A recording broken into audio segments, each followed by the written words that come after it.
সীমান্ত হলো তার কাটার বেড়া। আমরা বাঙালি এক জাতির দেশ। ওই তার কাটা বেচে কটকটি খেয়ে আমরা পশ্চিমবঙ্গের সঙ্গে মিশে যাব। প্রকাশ্য সভায় ভারতকে হুঁশিয়ারি বাংলাদেশের প্রাক্তন সেনা আধিকারিকে, যাদের অস্তিত্ব বিপন্নের পথে, তারা কিনা ভারতের ভূখণ্ড দখল করবে। বলছে পশ্চিমবঙ্গের সঙ্গে মিশে যাব। তার মানে কি বাংলাদেশিরা গোপনে বাংলা দখলের ষড়যন্ত্র করেছে? তবে বাংলাদেশের এই প্রাক্তন সেনা আধিকারিককে ভারতের শক্তি সম্পর্কে এখনো পর্যন্ত অবগত নন, তাই তিনি মূর্খের মতো কথা বলছেন। বর্তমানে বাংলাদেশের যা পরিস্থিতি তার নতুন করে বলার কিছু নেই। বর্তমান বাংলাদেশে বেড়েছে মৌলবাদীদের দৌরাত্ম্য, ফের একবার অশান্ত বাংলাদেশ।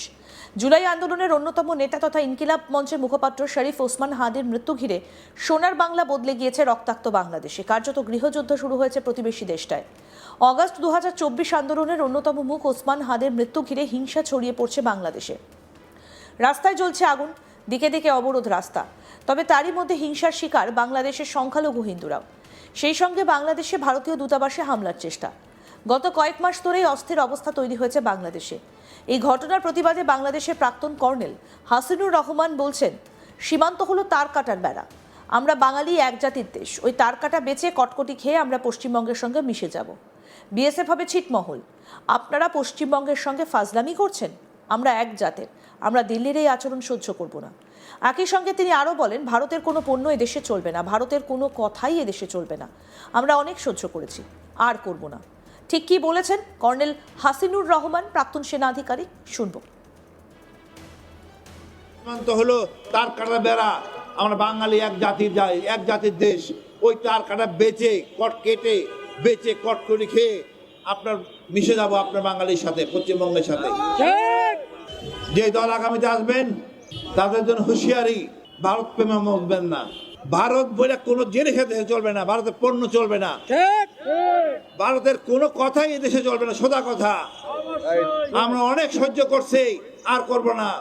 স্বাধীন হওয়ার পর থেকে হিল ট্যাক্সে আপনি উত্তপ্ত করে ফেলছেন, আর আমরা ছাড় দিব না।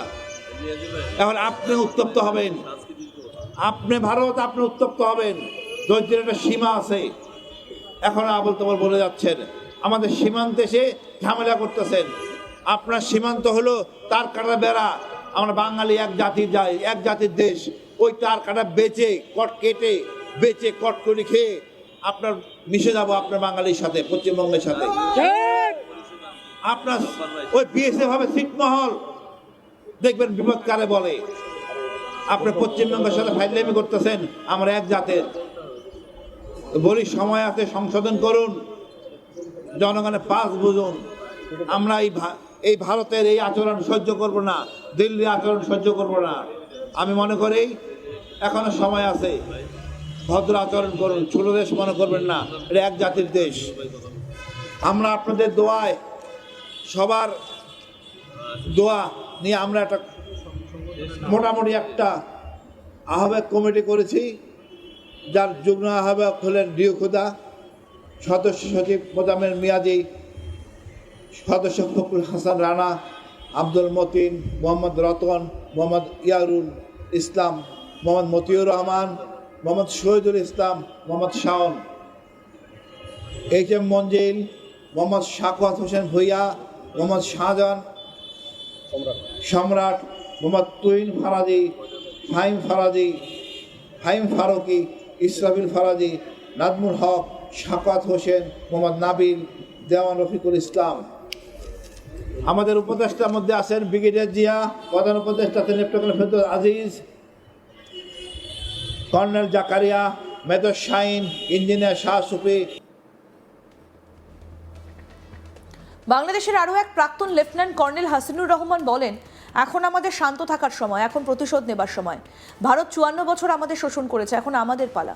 আমাদের প্রতিবেশী পশ্চিমবাংলা, অসম, এরা আমাদের স্বাধীনতার সময় সাহায্য করেছে।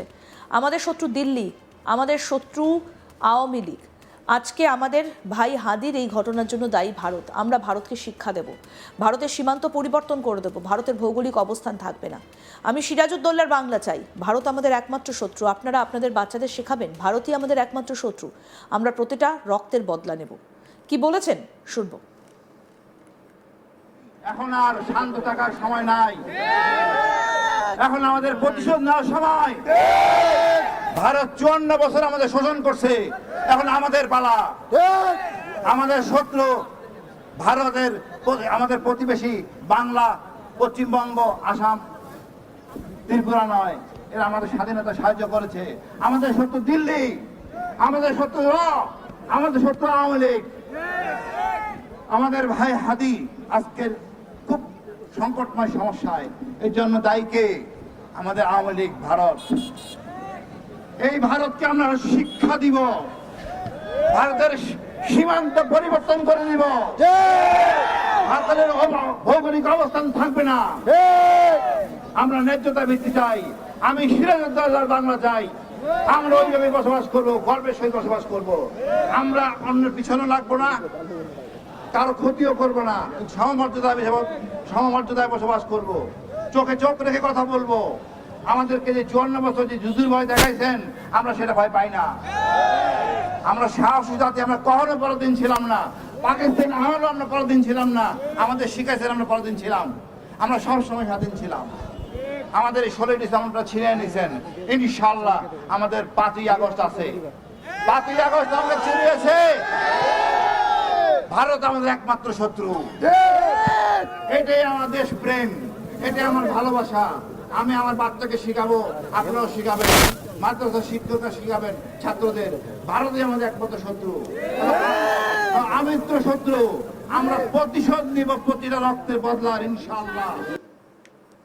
এই মঞ্চে দাঁড়িয়ে এক প্রতিবাদী নেতা ভারতকে হুঁশিয়ারি দিয়ে বলেন, বাবরের পথ ধরো, 7 সিস্টার্স স্বাধীন করো। যে ভারত জানে শেষ করে ভেঙে দাও, গুড়িয়ে দাও। শুনুন সেই মূর্খ বাংলাদেশি প্রতিবাদী নেতার বক্তব্য, শোনেন। আমরা বলবো বাবরের পথ ধরো, আপনারা বলবেন। আমি বলবো বাবরের পথ ধরেন, আপনারা বলবেন বাবরের পথ ধরো, বাবরের পথ ধরো, বাবরের পথ ধরো, বাবরের পথ ধরো, বাবরের পথ ধরো, বাবরের পথ ধরো, বাবরের পথ ধরো। সহযোদ্ধারা, আমার বক্তব্য স্লোগানের মাধ্যমে শেষ হবে, সমস্যা নাই। ভারতের রাজধানী দুইটা। কয়টা? দুইটা। কয়টা? দুইটা। কয়টা? দুইটা। একটা হচ্ছে দিল্লিতে, আর আরেকটা হচ্ছে আমাদের কারণ বাজার। ভারতের রাজধানী কয়টা? দুইটা। একটা কোথায়? দিল্লি। একটা কোথায়? কারণ বাজার। Delhi back media, India back media, Delhi back media, India back media, India back media, India back media. 12 তারিখ রয়েছে বাংলাদেশের নির্বাচন সংক্রান্ত বাংলাদেশের সমস্ত আপডেট পেতে দেখতে থাকুন আজ তাক বাংলা। সাবস্ক্রাইব করুন, নোটিফিকেশন পেতে বেল বাটন অপশন প্রেস করুন, আর এখন হোয়াটসঅ্যাপেও ফলো করুন আজ তাক বাংলা।